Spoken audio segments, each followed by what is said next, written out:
gue tolongin lo orangnya. Itu urusan dia. Masalah nafkah itu urusan lain.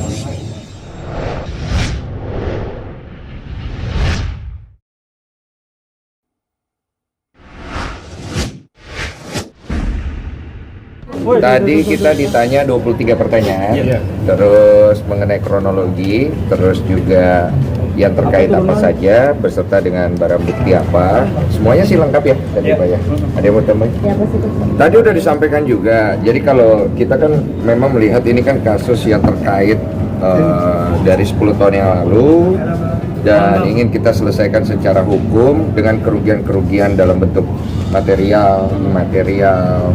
Kemudian nama baik rusak, terus kemudian gagal nikah berapa kali. Pokoknya semua kerugian yang menurut Pak Polisi tadi kira-kira bisa dimasukkan, saya masukkan semua gitu. Termasuk peneroran, saya mengalami teror dulu kan berapa kali, teror segala macam. Jadi itu kita masukkan semua. Nanti itu kan dibuktikan oleh penyidik. Nah kira-kira valid atau enggak nanti penyidik semua. Dulu saya pernah ada orang ngaku-ngaku intel lah di depan kosan saya, terus si orang ini juga pernah datang dengan pacarnya ngamuk di depan kosan saya. Ya si VA itu. Oh kita masih fokus di pelaporan pertama dulu. Jadi pelaporan pertama ini yang menjadi fokus kita. Setelah pelaporan pertama ini nanti sudah bergulir oleh penyidik segala macam, hasilnya udah seperti apa, baru kita akan fokus ke yang lain-lain. Karena di sini kan posisinya gini, aku membuat pelaporan itu bukan untuk mau ribut atau perang. Saya membuat pelaporan untuk membawa kasus publik yang sudah 10 tahun ini untuk diselesaikan secara hukum. Karena kita mau menyelesaikan secara publik dari 2019 itu nggak kelar-kelar juga gitu loh. Jadi isu ini menurut aku cukup mengganggu. Dan kalau ditanya saya merasa dicemarkan gitu. Dan kalau beralibi bahwa itu bukan buat saya katanya seperti itu kan alibi dari pihak mereka. Ya, ini kan sebenarnya kan bukan masalah mulai dan memulai apalah. Saya juga nggak pernah ada ngomong nama dia di podcast. Saya juga ceritakan tentang saya punya pengalaman pernah difitnah. Bukan untuk ngejatuhin dia, tapi untuk membangkitkan semangat orang yang saya sedang ngobrol itu yang juga melakukan kesalahan dalam hidupnya. Iya sharing. Saya ini mau pakai acuan apa gitu. Yang saya punya kan cuma pengalaman hidup. Saya ini kan orang pintar. Pernah mengalami banyak hal dalam hidup saya. Inilah ilmu saya yang saya bisa kasih. Tujuannya apa? Tujuannya untuk membantu orang. Karena dulu saya pernah mengalami masalah dan saya kepengen membantu orang sebagaimana saya dulu tolong sama Tuhan, udah gitu aja. Tapi kalau kemudian akhirnya nyinggung beberapa pihak, ya kita harus maklumi juga. Tapi kan kita lihat dari unsur pidananya masuk tidak. Nah saya kan tidak ada melakukan hal seperti itu, maka dia kalau merasa kan tinggal laporkan.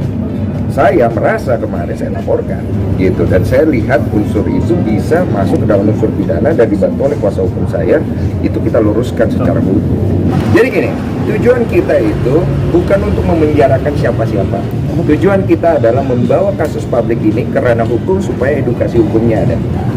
Gitu. Jadi kalau tujuan dibilang Mas Denny tega menjarain orang, enggak. Kalau saya tega menjarain orang, dari 2019 ketika tes DNA pertama itu sudah keluar secara valid, saya sudah difitnah. Tapi saya tidak melaporkan orang itu ke polisi karena saya masih punya hati nurani.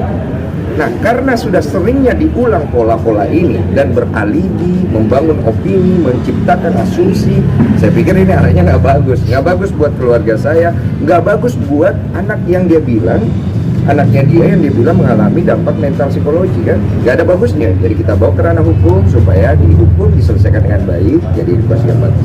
Nantilah kalau udah ada justice restoratifnya seperti apa.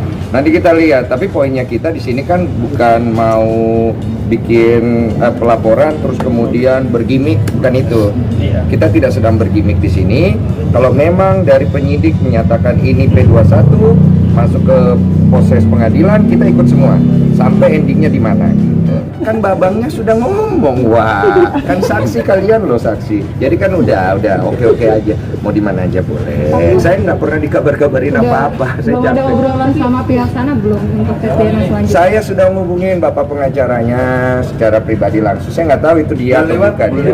Udah saya kan ngubungin, kan waktu itu kan dia bikin klarifikasi press conference. Saya nonton, katanya ngajak mengajak untuk duduk bareng, membicarakan itu. Saya bilang ayo diselesaikan, mau tes DNA ayo. Tapi kan kita hubungin, tapi sampai sekarang jadwalnya katanya masih sibuk segala macam. Ya saya mengerti lah, orang kan mungkin punya jadwal.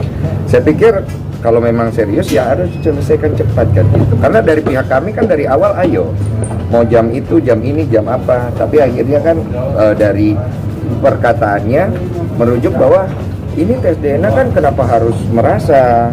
Ini kan belum tentu buat Denny Sumargo, bisa saja buat orang lain.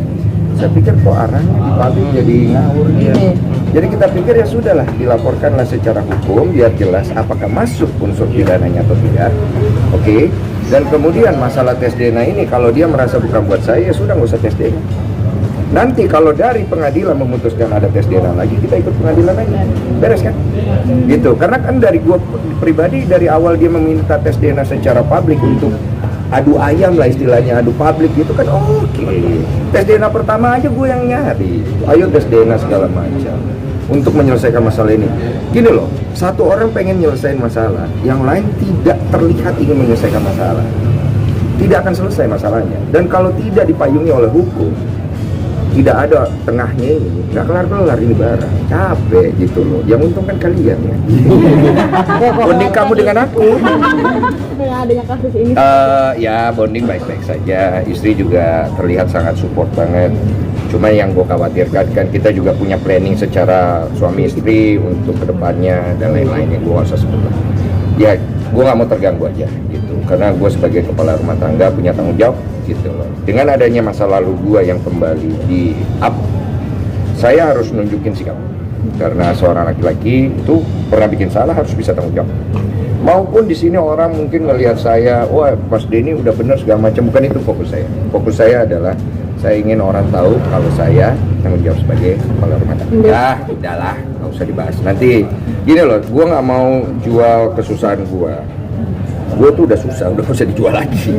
Zaman gue difitnah, lu gak usah tanya. Coba lu jadi orang difitnah, satu Indonesia itu ngelihat lu pernah ngambilin anak orang, nggak tanggung jawab, udah kayak gimana gitu loh. Jadi bukan itu yang mau gue jual, bukan itu yang pengen gue deliver ke orang. Nggak ada motivasinya di situ gitu loh. Yang gue pengen kasih ke orang, gue pernah mengalami kesalahan, gue perbaiki. Gue pernah melakukan kesalahan, gue berubah. Gue apalagi namanya, gue ingin memperbaiki semua hal yang gue lakukan supaya gue bisa jadi laki-laki sejati yang lebih baik. Mau nanggepin itu karena buat gue itu masalah, kata pengacaranya itu kan masalah ke depan. Saya juga tidak akan membahas masalah yang belum terjadi toh gitu. Mau damai atau tidak hak masing-masing. Kalau kami ingin menyelesaikan ini di hukum supaya ada kepastian. Gue tolongin loh orangnya loh. Itu urusan dia. Masalah nafkah itu urusan lain. Gue kan dari gue pribadi nggak ada berkeberatan. Gue bilang dari tes DNA pertama. Kalau anak saya tanggung jawab. Kalau bukan, jangan kok paksa saya jadi saya. Sekarang lu tahu, semua komentar pengen jadi anak gua. Semua tiba-tiba punya lesung pipi. DM gue isinya itu semua. Lu tanggung jawab.